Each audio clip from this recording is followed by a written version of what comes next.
robotics competitions and being a part as a volunteer.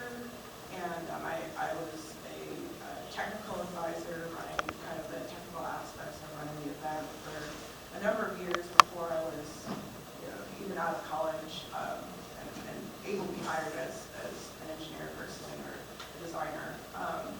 So, you kind of, when you're applying for a job, you're looking at the requirements. Oh, I need 5 years experience. I need to have all these qualifications. But I found that I got those qualifications by doing something I was passionate about, and that was going to these robotics competitions. So the 5 years of technical experience, maybe it wasn't in an office interning at a company I wasn't really enjoying. It was actually doing the things that I enjoyed doing and using those as, here's how I'm getting my experience, here's how I'm learning more about the technologies and doing that. I think it's easier to educate yourself or continue to educate yourself too when you're passionate about something.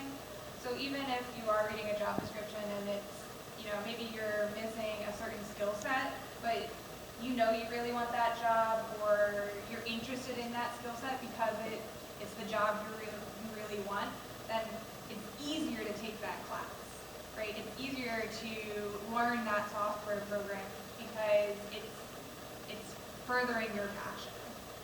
It's really, really difficult to take a class that you're really not interested in. I mean, oh my gosh, no, Calc 2 series, terrible. But those classes, right? I hate those classes. I don't use that knowledge at all in my current job for a reason. So even when you are kind of like, can I do this job? The way to make sure that you can is through educating yourself and seeking more knowledge. And when you're passionate about gaining that knowledge, it's a lot easier. It's more fun, and it helps you maintain your passion, which is important. If you ever stop having fun doing what you're doing, then change. I changed majors my sophomore year of college because I hated what I was doing. And I called my dad, who's an engineering teacher, and he asked me, he's like, do you want to do this for the next 40 years? And so I told him I didn't want to do it for the next 40 days. Yeah. And he told me then, find something you want to do for the next 40 years. One of the things I struggled with, just to sort of kind of play into this, is I have no family in America, none whatsoever. All of my family is based in Southern Ontario or British Columbia. And one of the things I had to deal with when I decided, I'm really going to pursue this first office internship and then a full-time job, was I have a lot of roots in Canada. And moving 900 miles away, or whatever the final number actually is, probably like 500, but moving that far distance away, knowing that I'm not going to be home very much or back in Ontario, I had to decide whether or not it was worth it for what I wanted to do for a career for the next 5, 10, 20, 40 years. And that was probably the hardest thing, is deciding, it's worth it.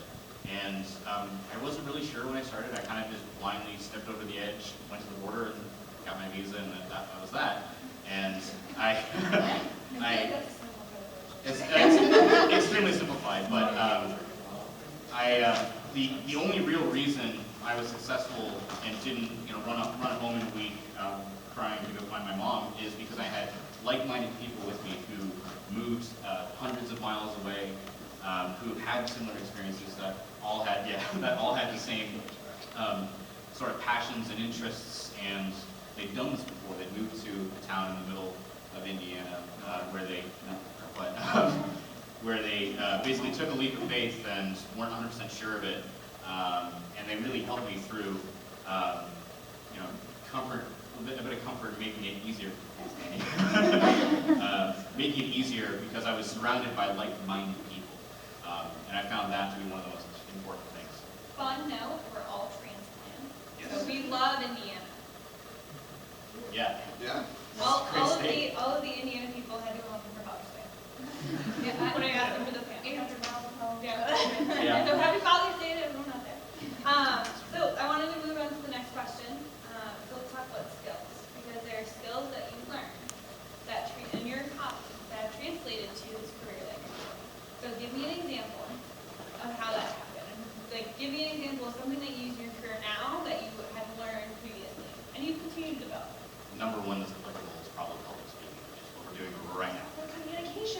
communication, public speaking. How important. I mean, at least when I was in high school, and a lot of people I've met, they couldn't talk to anybody over the age of 19.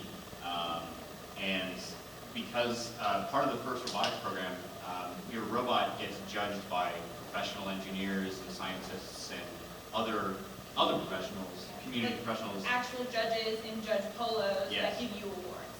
Right. And Intimidate you, take notes. Yeah. right. And you have to force yourself to sell your robot and sell your team to these people in order to get these awards. Because a lot of the awards, the criteria is you must demonstrate this, you must show this, you must explain this.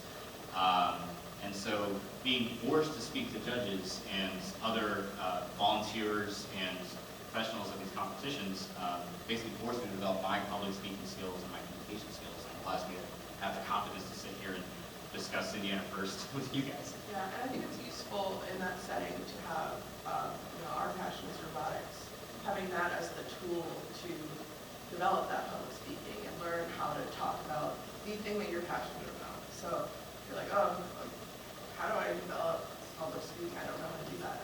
Talk about the things you're interested in, talk about the things you do in your spare time, the things you actually like doing, and I find that a lot easier than talking about, maybe taking a public speaking class in school where you're supposed to talk about a topic that you don't really care about at all, or you don't have any sort of interest in, and you're just doing it to get, a grade done or something. All of my public speaking courses, I talked about robots because it made it a lot easier for me because I was very passionate about it. And then when I had the opportunity to present in front of students that were not or like-minded people that shared my hobbies that didn't have as much experience as I had, I took that opportunity to